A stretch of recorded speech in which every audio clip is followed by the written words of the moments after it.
直播翻墙。半岛整活王李在明冲击韩国总统。下一步，听说他要终结青瓦台魔咒。先看看魔咒最新受害者尹锡悦。2020年，他铁了心要逃离青瓦台，砸了纳税人495亿韩元，硬是把总统府搬到龙山。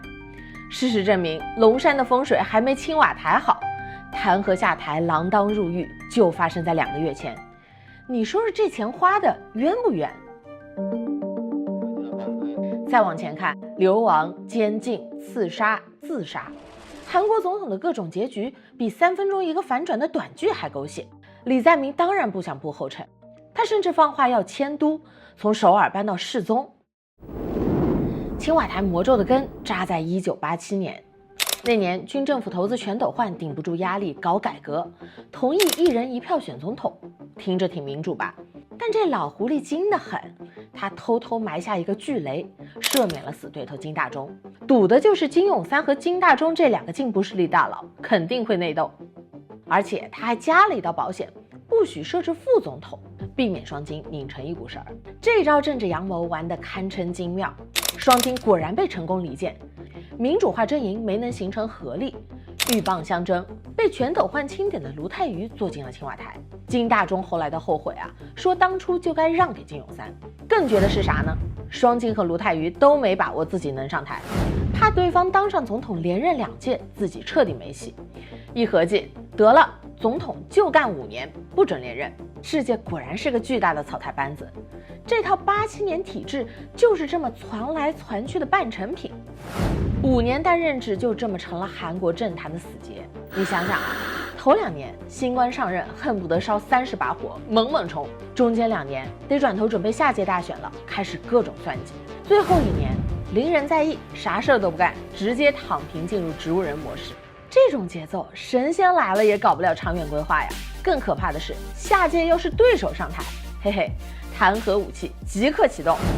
这里还得提一嘴啊，韩国虽然学美国搞3权分立，但关键区别，国会是1院制的，这意味着谁在国会占多数，谁就真能一手遮天。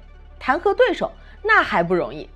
这就是为啥韩国政坛成了翻烧饼专业户，政党互斗不死不休。看看李在明和尹锡悦这俩大爷的相爱相杀啊！李在明绝世24天求对话，尹锡悦已读不回。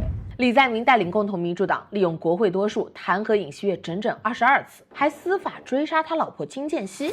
尹锡悦彻底坐不住了，利用检察系统反击，对李在明发起6次公诉，贪腐、渎职、帽子满天飞，这检控攻防堪称行为艺术。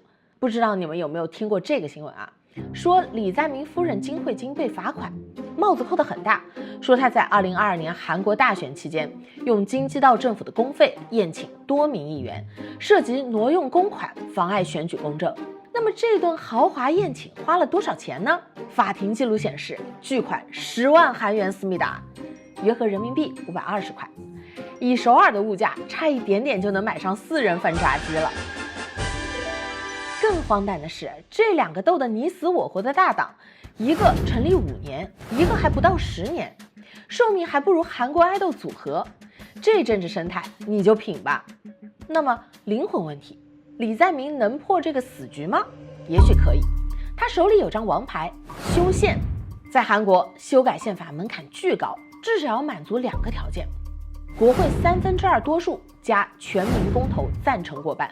做大事啊，讲究一个顺势而为。李在明这次机会前所未有。第一，他所在的共同民主党把控着国会多数席位，虽然没到国会的2/3，但对对面保守阵营来说，推动修宪既可以把朴槿惠、尹锡悦2个保守派总统被弹劾下台的国甩给87年体制，又可以名正言顺地限制李在明当选总统后的权利，所以他们也会赞成。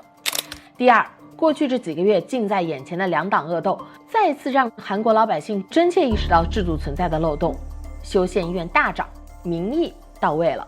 于是就在今年5月18号，李在明正式抛出修宪方案的核心：总统4年制可以连任1次，总理由国会推荐，限制总统的否决权、紧急权，加强国会对人事任命的把关等等，还选了2个公投时间点，搞得有模有样。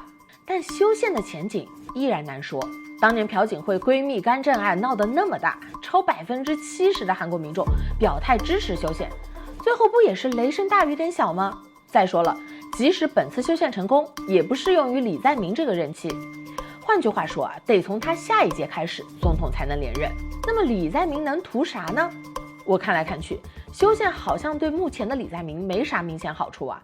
还有个关键插曲，4月6号，韩国国会议长宇元直提议，在总统选举日同时举行修宪国民投票，这或许是本轮修宪最好的机会，捆绑着热度最高的总统选举和民主党的高支持率，趁热打铁，一举修宪，高高兴兴走进新时代。结果呢，这个提议被李在明亲自给否决了。他表示民主党胜局未定，应该专心先选举，避免节外生枝。这个态度就很耐人寻味了。万事都具备了，但要是李在明本人不吹那股东风，一切都白搭。李在明这位花甲之年还敢绝食翻墙，遇刺后照样敢拼的狠人，会不会成为那个改写韩国历史、终结青瓦台魔咒的人？